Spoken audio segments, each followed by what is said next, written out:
Good evening, my fellow citizens. This afternoon, following a series of threats and defiant statements, the presence of Alabama National Guardsmen was required on the University of Alabama to carry out the final and unequivocal order of the United States District Court of the Northern District of Alabama. That order called for the admission of two clearly qualified young Alabama residents who happened to have been born Negro. That they were admitted peacefully on the campus is due in good measure to the conduct of the students of the University of Alabama, who met their responsibilities in a constructive way. I hope that every American, regardless of where he lives, will stop and examine his conscience about this and other related incidents. This nation was founded by men of many nations and backgrounds. It was founded on the principle that all men are created equal, and that the rights of every man are diminished when the rights of one man are threatened. Today we are committed to a worldwide struggle to promote and protect the rights of all who wish to be free. And when Americans are sent to Vietnam or West Berlin, we do not ask for whites only. It ought to be possible, therefore, for American students of any color to attend any public institution they select without having to be backed up by troops. It ought to be possible for American consumers of any color to receive equal service in places of public accommodation, such as hotels and restaurants and theaters and retail stores, without being forced to resort to demonstrations in the street. And it ought to be possible for American citizens of any color to register and to vote in a free election without interference or fear of reprisal. It ought to be possible, in short, for every American to enjoy the privileges of being American without regard to his race or his color. In short, every American ought to have the right to be treated as he would wish to be treated, as one would wish his children to be treated.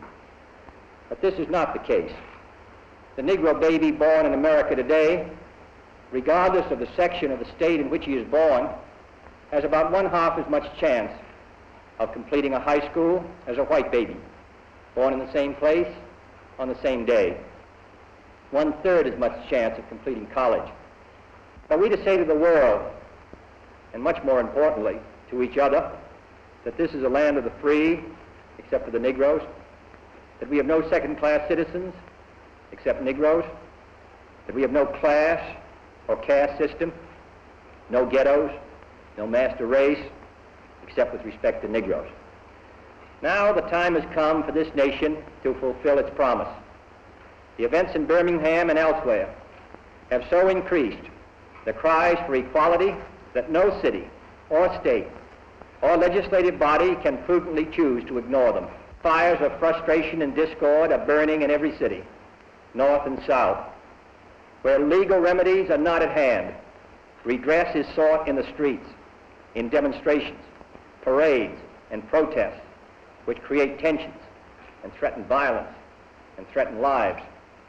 We face, therefore, a moral crisis as a country and a people. It is a time to act in the Congress, in your state and local legislative body, and above all, in all of our daily lives. It is not enough to pin the blame on others, to say this is a problem of one section of the country or another, or deplore the facts that we face. A great change is at hand, and our task, our obligation, is to make that revolution, that change, peaceful and constructive for all. Those who do nothing are inviting shame as well as violence. Those who act boldly are recognizing right as well as reality. Next week, I shall ask the Congress of the United States to act, to make a commitment it is not fully made in this century to the proposition that race has no place in American life or law. The federal judiciary has upheld that proposition in a series of forthright cases. The executive branch has adopted that proposition in the conduct of its affairs, including the employment of federal personnel, the use of federal facilities, and the sale of federally financed housing. But there are other necessary measures which only the Congress can provide, and they must be provided at this session. The old code of equity law under which we live commands for every wrong a remedy. But in too many communities, in too many parts of the country, wrongs are inflicted on Negro citizens and there are no remedies at law. Unless the Congress acts, their only remedy is the street. I am therefore asking the Congress to enact legislation giving all Americans the right to be served in facilities which are open to the public: hotels, restaurants, theaters, retail stores, and similar establishments. This seems to me to be an elementary right.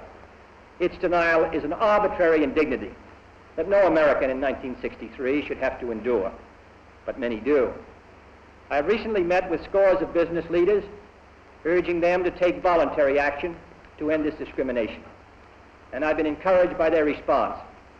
And in the last 2 weeks, over 75 cities have seen progress made in desegregating these kinds of facilities. In this respect, I want to pay tribute to those citizens north and south who've been working in their communities to make life better for all. They are acting not out of a sense of legal duty, but out of a sense of human decency. Like our soldiers and sailors in all parts of the world, they are meeting freedom's challenge on the firing line, and I salute them for their honor and their courage. Fellow Americans, this is a problem which faces us all, in every city of the North as well as the South. Today, there are Negroes unemployed 2 or 3 times as many compared to whites. Inadequate education, moving into the large cities, unable to find work, young people particularly out of work without hope, denied equal rights, denied the opportunity to eat at a restaurant or a lunch counter or go to a movie theater, denied the right to a decent education, denied almost today the right to attend a state university even though qualified. It seems to me that these are matters which concern us all, not merely presidents or congressmen or governors, but every citizen of the United States. This is one country. It has become one country because all of us and all the people who came here had an equal chance to develop their talents. We cannot say to 10% of the population that you can't have that right, that your children can't have the chance to develop whatever talents they have, that the only way that they're going to get their rights is to go in the street and demonstrate.